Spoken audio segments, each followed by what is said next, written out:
ஒரு பையனோட வாழ்க்கையில சந்திச்ச சில ஏமாற்றமான விஷயங்கள், அதை தொடர்ந்து அவனோட எமோஷன்ஸை வெளிப்படுத்தின விதம் வாட்ஸ்அப் ஸ்டேட்டஸ்ல இதெல்லாம் சேர்ந்து அவனுக்கு இப்போ பொண்ணு பார்த்துட்டே இருக்காங்க.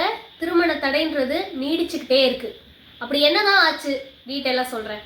கிட்டத்தட்ட 6 வருஷமா பொண்ணு தேடிக்கிட்டே இருக்காங்க, இப்போ வரைக்கும் கிடைக்கல. அதுக்கு என்ன காரணம்னு ரொம்ப லேட்டாக தான் அவங்களுக்கு தெரிய வருது. கிட்டத்தட்ட ஒரு 5 இயர்ஸாக லவ் பண்ணியிருக்காங்க. ஆனால் கடைசியாக அந்த லவ் வந்து பிரேக்கப்பில் முடிஞ்சிருச்சு. அந்த பொண்ணு பிரேக்கப் சொல்லி அடுத்த ஒரு 6 மாதத்துலேயே வேற ஒரு கல்யாணமும் பண்ணிட்டாங்க. அவங்க இப்போ லைஃப்பில் செட்டில் ஆயிட்டாங்க.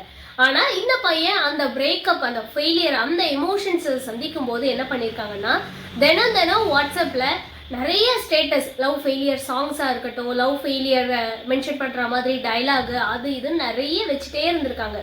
அதோட விளைவு அவங்களுக்கு அப்போ தெரியவே இல்லை. இந்த மாதிரி கண்டினியூஸாக ஒரு 1 இயர் 1.5 இயர்ஸ்னு அவங்க வந்து ஸ்டேட்டஸ் வச்சுக்கிட்டே இருந்திருக்காங்க. நிறைய பேர் மறைமுகமாக சொல்லியுமே கேட்கல. யாரெல்லாம் சொல்கிறாங்களோ அவங்களெல்லாம் கூட மியூட்லேயே போடுறது. ஏன்னா இவங்க எமோஷன் தான் இவங்களுக்கு பெரிய விஷயமா தெரிஞ்சிருக்கு. ஆனால் அதோட விளைவு இப்போ அவங்க ஃபீல் பண்ணுறாங்க, அன்னைக்கு நான் அந்த மாதிரிலாம் வச்சிருக்க கூடாது அப்படின்னு.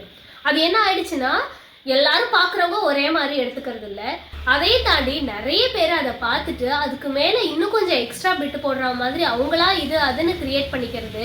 இதெல்லாம் சேர்ந்து இவங்க எங்கே பொண்ணு தேடினாலும் அந்த ஊரில் வந்து விசாரிக்கும் போதோ இல்லை அவங்களுக்கு தெரிஞ்ச சர்க்கிளில் வந்து விசாரிக்கும் போதோ, இந்த பையனா இப்படிப்பட்டவனாச்சே, இவ்வளோ ஸ்டேட்டஸ் வச்சானே, அவன் ஆல்ரெடி ஒரு பொண்ணு கூட இருந்திருக்கான், ஆல்ரெடி அப்படி இப்படின்னு எதோ அவங்கவுங்க வாய்க்கு வந்த மாதிரி சொல்லிக்கிட்டே இருக்காங்க. ஸோ இதுக்கெல்லாம் மெயின் ரீசன் விதை போட்டதே இவங்க தான். அன்னைக்கே இதெல்லாம் கொஞ்சம் ரியலைஸ் பண்ணி இதெல்லாம் போடாமல் இருந்திருந்தாங்கன்னா இன்னைக்கு இவ்வளோ பிரச்சனைக்கு ஆளாக இருக்கவே மாட்டாங்க. இன்னும் சொல்ல போனால் அவங்க லவ் பண்ணது கூட யாருக்குமே தெரியவே இல்லை. பட் இந்த மாதிரி ஸ்டேட்டஸ் வைக்கும் போது தான் பையனுக்கு இப்படி ஒரு பிரச்சனை இருந்திருக்கு, இந்த மாதிரி ஆயிடுச்சு, இதனால தான் விட்டுட்டு போனா, அதனால விட்டு போனா, இப்படியாச்சு அப்படியாச்சுன்னு ஆளுக்கு அவங்கவுங்க பாயிண்ட் ஆஃப் வியூல வேற வேற மாதிரி பேசிக்கிட்டே இருக்காங்க. எப்போவுமே உங்களோட எமோஷன்ஸை இந்த மாதிரி ஒரு பப்ளிக் பிளாட்ஃபார்மில் எல்லாருக்கும் தெரிகிற மாதிரி வெளிப்படுத்தவே வெளிப்படுத்தாது.